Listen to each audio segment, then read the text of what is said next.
Colorado will be beginning the game going downwind.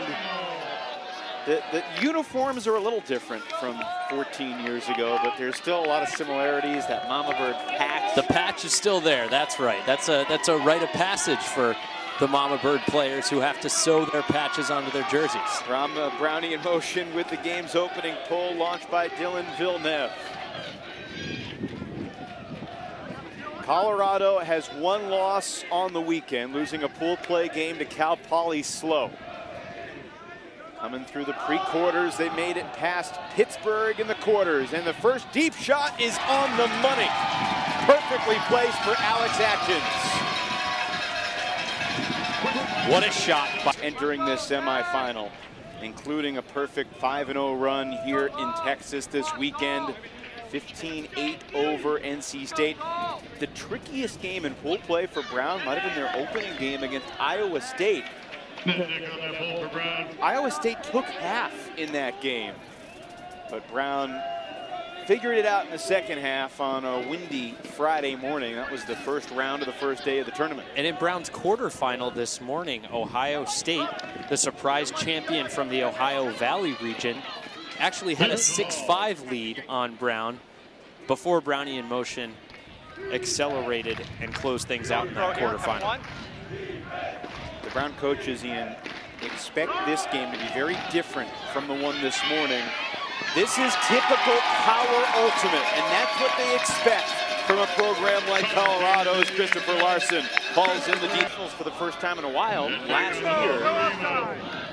Mac Hecht obviously has elite club experience in the Boston scene with Ironside, and they have gradually brought in more and more talent to become an expected semifinal team. We're not even a generation removed from this team experiencing tougher times. Mac Hecht has experienced those as an underclassman. Atkins bluffing another deep shot. Really good defense from Aziz Adeyemi. There's a contested catch, bidding to maintain possession. Randolph out there on D. This is Tatum, guy we featured in the open. Great peel off there by Ned Dick, trying to poach. Too good though with the throw. Besser hauls it in. He started during the year. He would just send out a quick tip every single day. Someone compiled them, and yes, prior to this Nationals appearance, they made another circulation. So we'll see if that gives Brown the edge they need over Mama Bird. Megan, you just made my day. I love that that's going around. It's also archived on a website, I believe. I remember my undergrad days at Virginia that made the rounds at least once or twice. Is there a Zips tip that you personally remember and took to the field with you every time you cleated up? Because I've got one. All right, you go first. I remember he wrote to not, once you get scored upon, don't walk back to the line. Jog back to the line, think about the next, and then rest when you're at the line. And that was something I always tried to do. If you get scored upon, don't let your teammate realize that you're tired. Jog back to the line and then move on to the next point. This is dangerous, and Colorado survives the trouble. Yeah, these games are as much a mental battle as they are a physical battle. And if you can display strength and perseverance and confidence in the face of adversity, you don't give your opponent any advantage. If you're willing to jog back to the line with your head up, other similar practices, you think about the teams like San Francisco Fury walking back to the line in their power pose, no matter what happens on the previous point. That was a fine power pose you just did up here, Ian.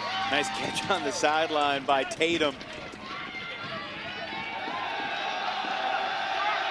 Except for that one little hiccup, Colorado's handled his own defense well, but here's a prayer, and it's not going to be answered. Get there.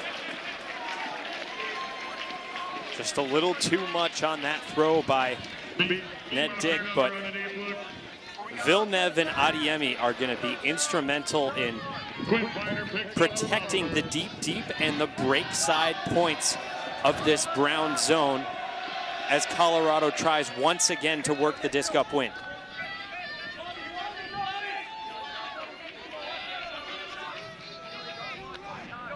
That was just the third turnover of the game. That deep shot to Adeyemi. Colorado had been turnover free until the crossfield prayer from Tatum.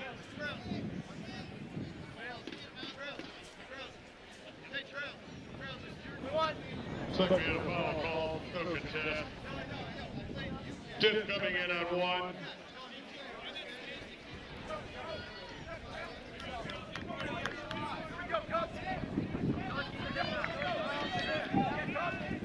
Wow, that was not the intended receiver. It went right through Quinn Finer's hands.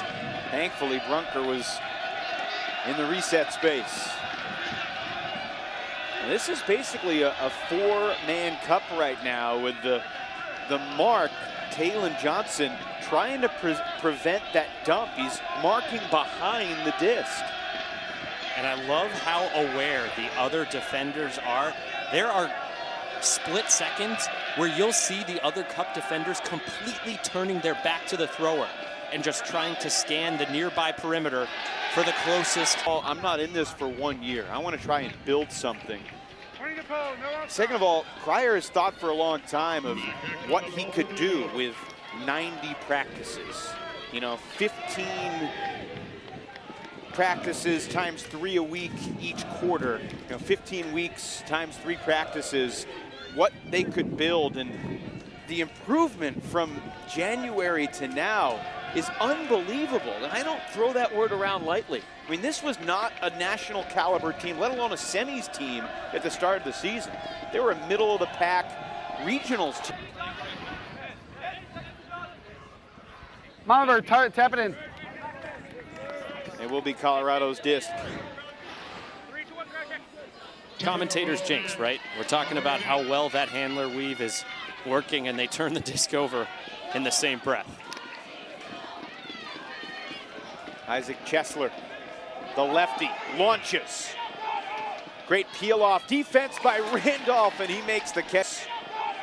Great peel-off defense by Randolph, and he makes the catch look routine with Tatum closing in.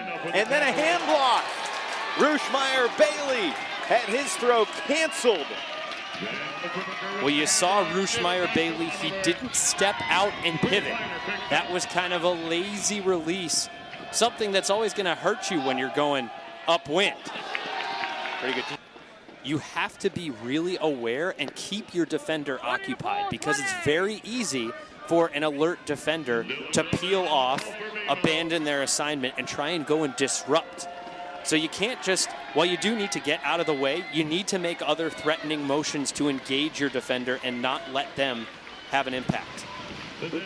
That set in the red zone has become more and more common. I remember watching the USA World Games team practice a couple years ago, and it was basically, I mean, they have so many dynamic playmakers downfield, but they kind of want to just play 3-on-3 instead of 7-on-7 in that space, and that was one of the reasons that they eventually won a gold medal.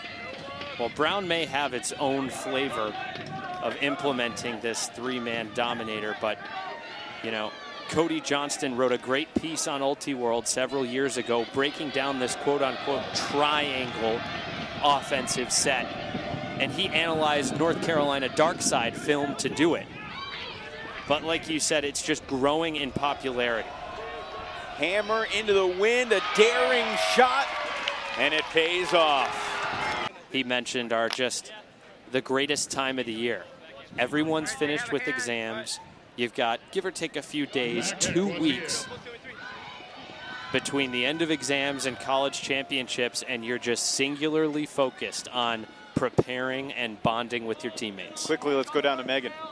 Evan, 2 points ago, Quinn Finer came off the field and mentioned about his hammer. You know, you really just have to throw the disc like a tomahawk when you're going upfield. So when you're talking about how pretty Mac Hecht is at throwing those upwind throws, you have to know in battling this wind, that's what other great throwers are saying. That's the kind of muscle you have to put behind it. So that really speaks to Hecht's finesse with the disc. Yeah, this is a little bit more than a thrower's wind, and Hecht is shining through it. Hecht is the deep in the zone right now, and Brown thinks they had an interception. Villeneuve and Finer converse.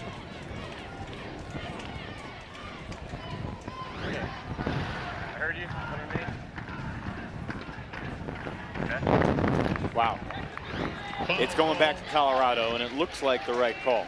Possession will stay with Boy, Colorado. that's Quick fire as to close to a possession. bang bang as you're gonna get in a receiving situation. Jonathan Monforti stepping in and providing resolution.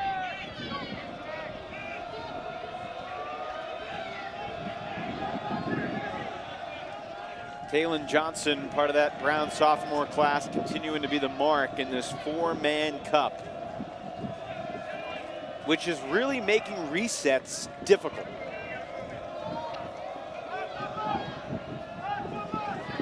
That's the type of throw that potential. The stands are almost completely full. That disc floats over Hecht and lands incomplete. Obviously, Ian, this is one of the great days of the year in the sport of ultimate, not just college. A semifinal Sunday, Memorial Day weekend, quadruple header of semis, and of course it began early this morning with the quarterfinals. Everybody dreaming of being on this stage. And coming up at halftime of this game, the Callahan Award presentation for the women's division. That's coming up at the break. Any predictions? Hard to imagine a scenario where Jack Verjus doesn't capture that title. With the stall count rising, this shot to the corner of the end zone tonight. There have been a lot of great players coming out of the Berkeley area these past couple of years. Now, Colorado has some Berkeley area products as well. Connor Tabor with the disc.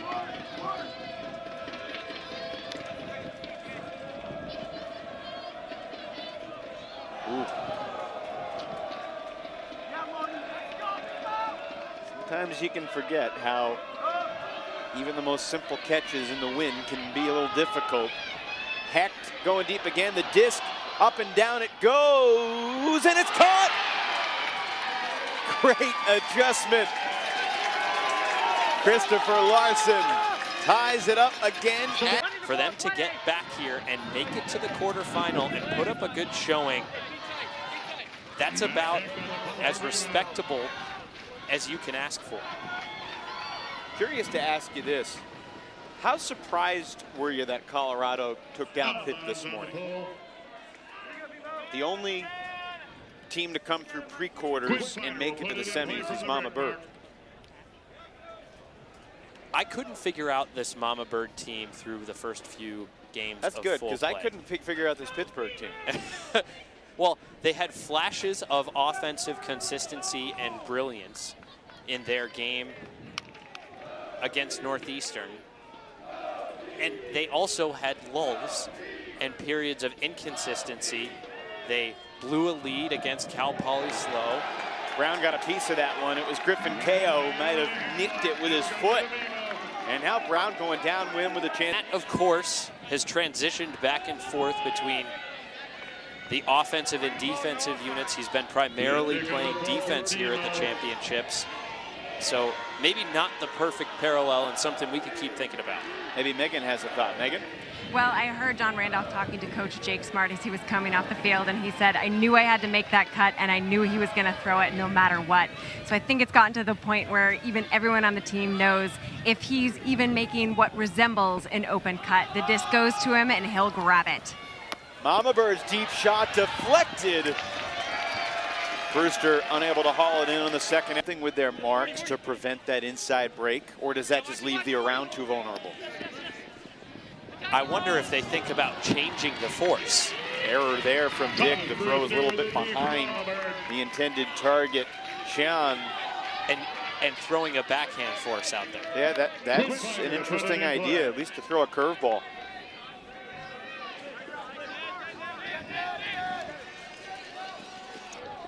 Nice grab made on the upline cut.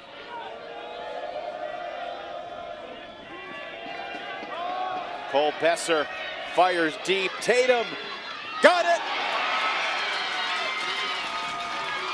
He beat Adeyemi.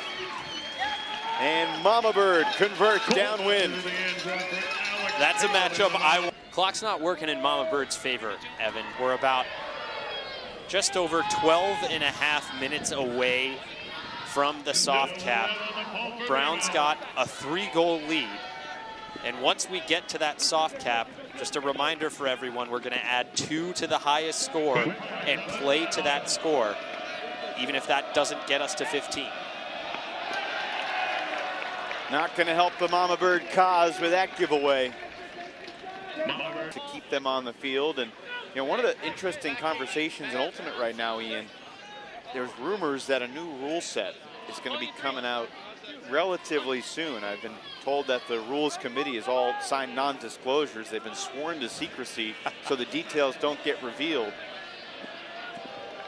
Maybe there'll be a change in the rules that will make timeouts in play a little different and allow you to substitute on timeouts. There's a debate about whether that would be good or bad, but it's a conversation, and we'll see what the rules committee decides in the coming months. I'd love to see that enacted. Don't want to speculate too much, but to get back to the point about Brown using that timeout, they were absolutely doing it to load up this line. They want this to be a kill line and punch in a downwind break. But Mama Bird's having some of the greatest success we've seen this game working the disc upwind. Well, rest goes both ways. Colorado got a breather as well. Go kids, go kids! And Mama Bird's final throw of the point was a little bit off. Mike DeNardis and Dave Allison. Now that they've got the Pleiades program has that first semifinal appearance experience under the program's belt, I think they're going to be a dangerous force in the years to come.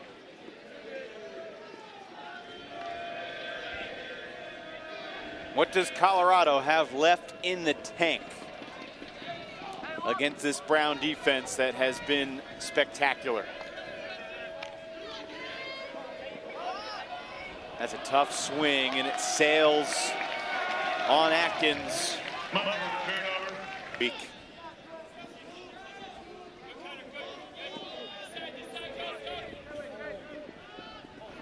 That's a drop by Villeneuve.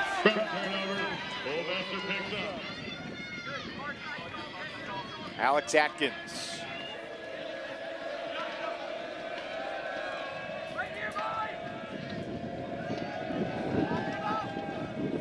Alex Atkins and Alex Tatum went back and forth, and then how about that? A little no-look. Jack Williams and Julia Schmaltz and John Stubbs. That doesn't make it normal. And again, this one feels different, doesn't it? Because of the team-oriented nature, and yeah, it's been easy. I mean, none of his catches have been particularly contested.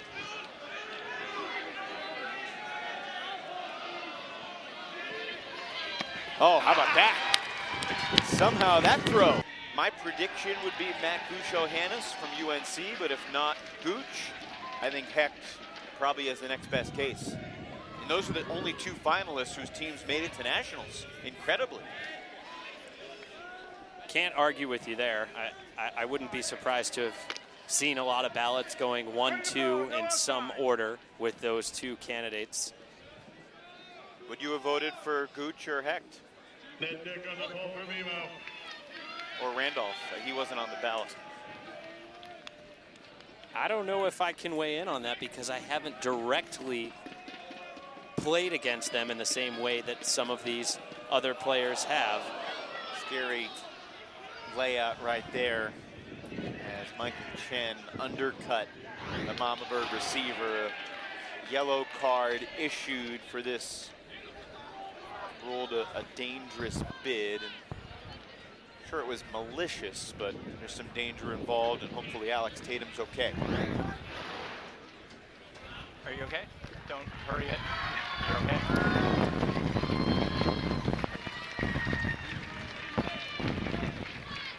Ready, set!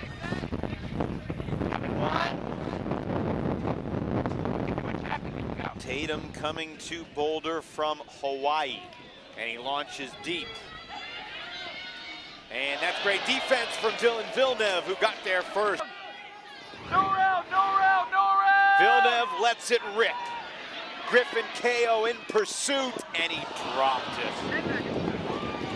Another one for the blooper reel. You know what? Maybe great throw. A fantastic throw, and perhaps KO just wants to keep savoring this semifinal beatdown for a little bit longer. High release flick. That's a cheeky throw, but it's too far for the chasing. Scene coached by. Oh. That just lands incomplete. Coached by observer Jonathan Monforti and longtime Denver Johnny Bravo leader Jesse Ream at East High School.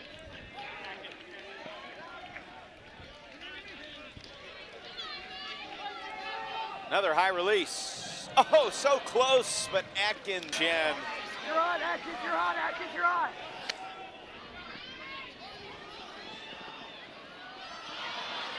Brown University, Ian, has only been to the finals at Club Nationals twice, and they won both times.